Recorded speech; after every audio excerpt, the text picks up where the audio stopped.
Okay, before you start laying your new floor, remove the existing baseboard. If your room has baseboard and quarter round and you want to keep the baseboard, remove the quarter round trim only.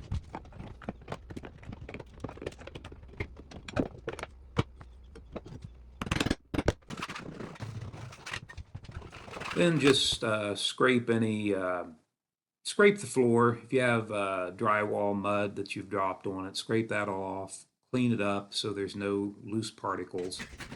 And if you're laying over linoleum like I am here, you'll want to look at the seams. If they're raised up, like the linoleum's coming loose, staple that down, tack it down, whatever, so you don't have any high places.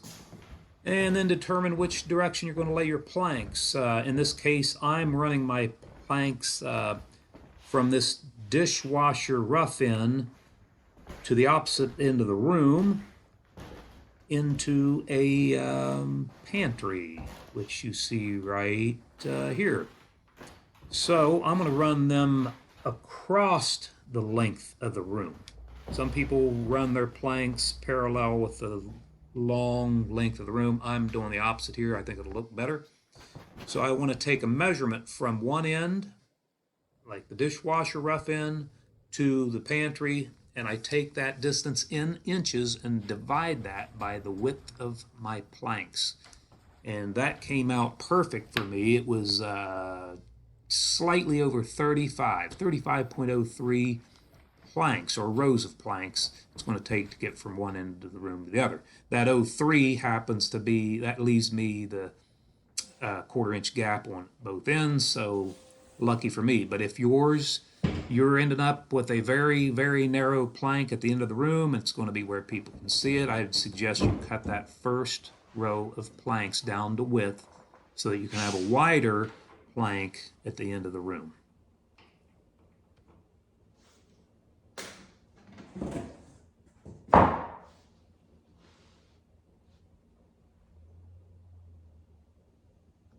Now you want a quarter-inch all around this, on the back side of it, everywhere it comes up against the wall or a cabinet, all around the perimeter of this floor, because it's floating floor. If you don't allow that, it does expand and contract somewhat, and if you've got it tight up against the wall or anything and you do not screw it down anywhere, it will hoove up and bow, and you won't have a real nice floor. You take that, squirt. Now in here, because I am not going to need anything on the other side of that back in there, I'm using this piece. And then I'll use this piece over here. You always have to have a tongue on here. Let me snap this and I'll show you. So once you've scored it a couple times, hopefully my knife is nice and sharp, you just break it along that gap, like that, bend it over, take your knife and cut the rubber pad right here. This knife is not the best knife for this, but like I say, you don't have to have miter saw. Now this is the piece I want, and again I want the tongue facing me, and I'm going to go ahead and put that in there. I want to put a spacer in there. Okay, now that I've got these pieces here, again, I've got spacers there. All you do with these, I'll show you here, because this comes out exactly to the edge of the cabinet. However, here's the piece I had left over. And this is how you put them in there. You take this edge, slip it under here at an angle, and you just lay it down. That's how easy it is. Now, if you'll notice, this piece is right up against the cabinet, and we need a quarter-inch gap. So I'm going to go ahead and take a full length one here, and I'll notch it and take a quarter-inch off. And again, you can do that with a razor blade knife.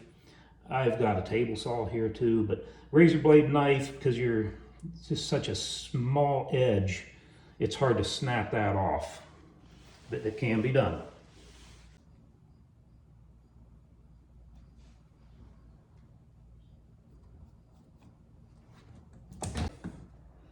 There's my notch. I'll lay this one, and we'll have to trim a 1/4 inch off the other one. And like I say, get moving.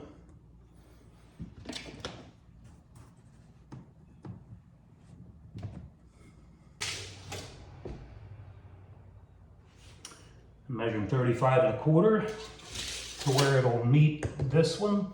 So we're going to cut it 35, cut a 1/4 inch off this side of it, and I'll be back.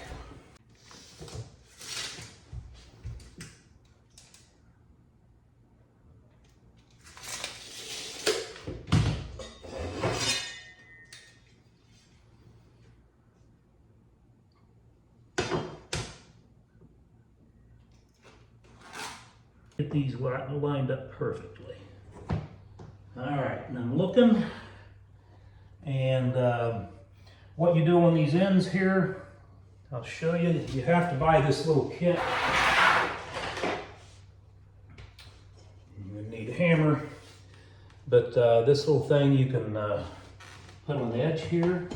As long as you have your other end blocked there, you just put that on there and tap it.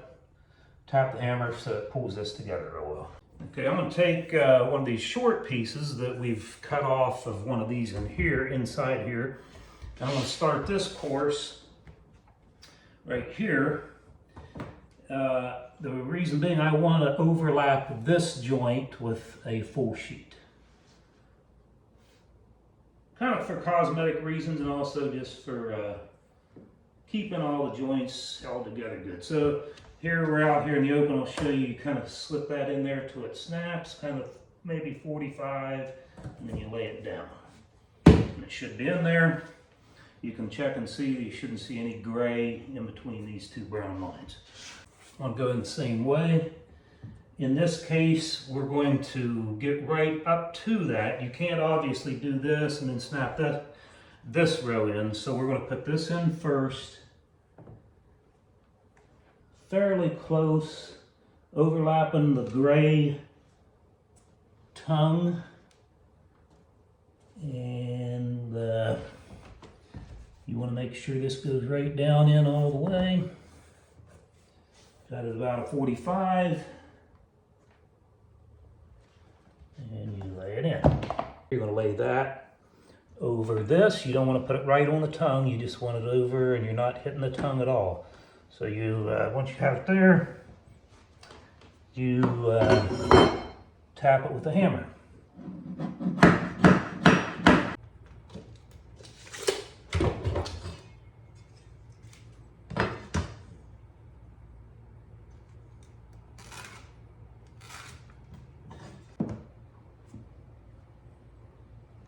You can see there's a, this goes back in here around the cabinet, between the cabinet and the wall, and the toe kick. So what I do is with that block there, because I know I want a gap there, just visualize this. If it's slid back in here, and you got this down in the groove like you're supposed to, you can mark it. Again, we want a 1/4 inch gap in here.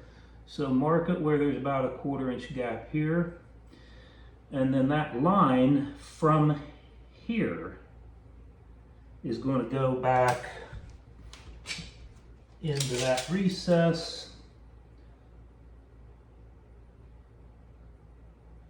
7 inches.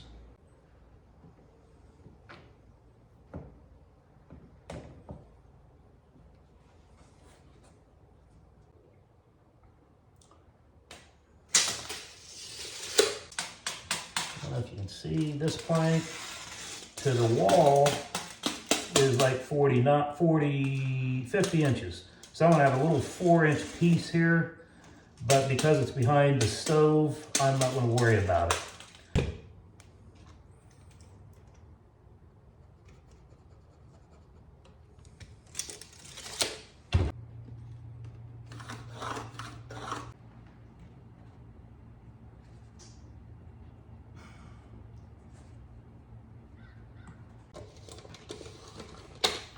So we want to measure this piece. This is how it's going in here. 4 1/8 from, I don't know if you can see this very well, from here. See that? So anyway, put our piece in. Like I say, you ordinarily don't want these little pieces like that, but it's okay here.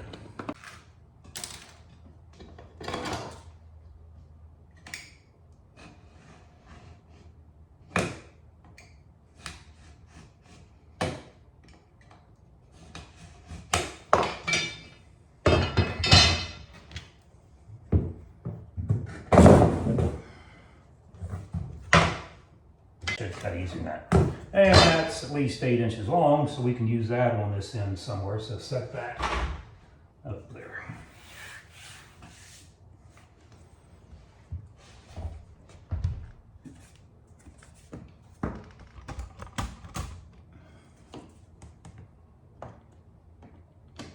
"98 inches now is going to be our run, so we got to make a combination of, we're going to have one 48-inch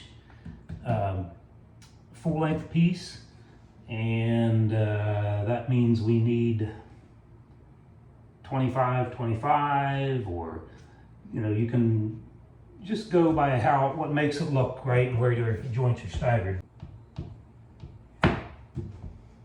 Get you a spacer.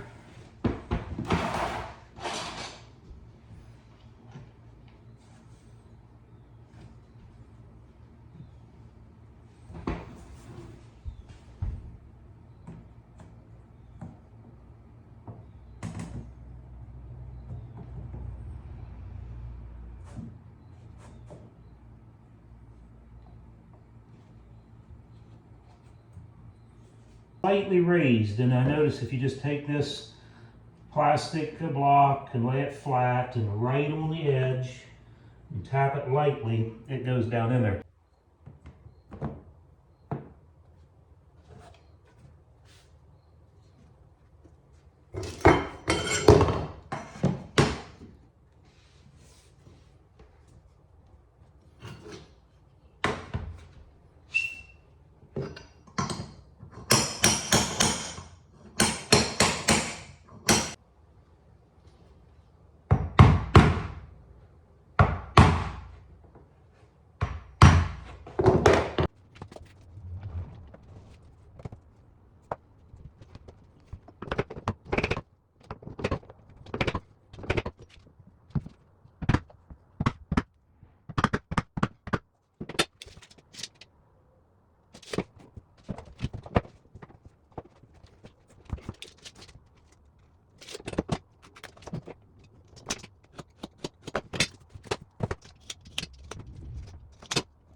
Okay, I already slipped this in here.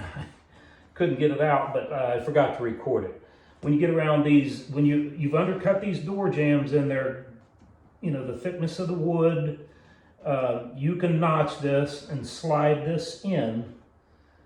Make sure you notch it enough so you got a 1/4 inch around there.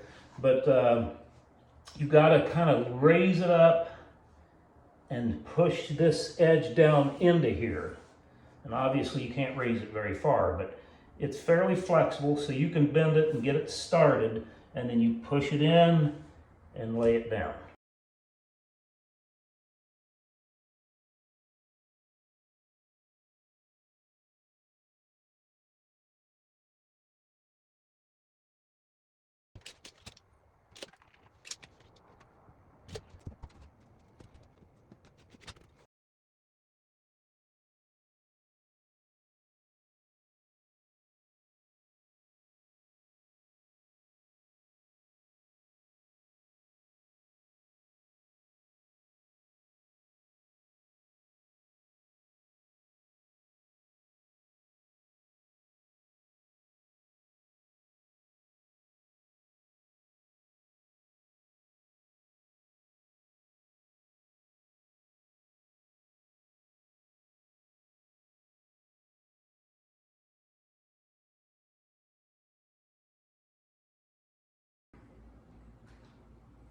So, in this case, this door I'm not replacing, I'm not flipping this house, this is going to be a rental. So this door threshold, ordinarily I would take it out if I was putting a new door in here, but I'm not going to. So we're just going to have to work around it, but again, you still have to leave a 1/4 inch gap around that.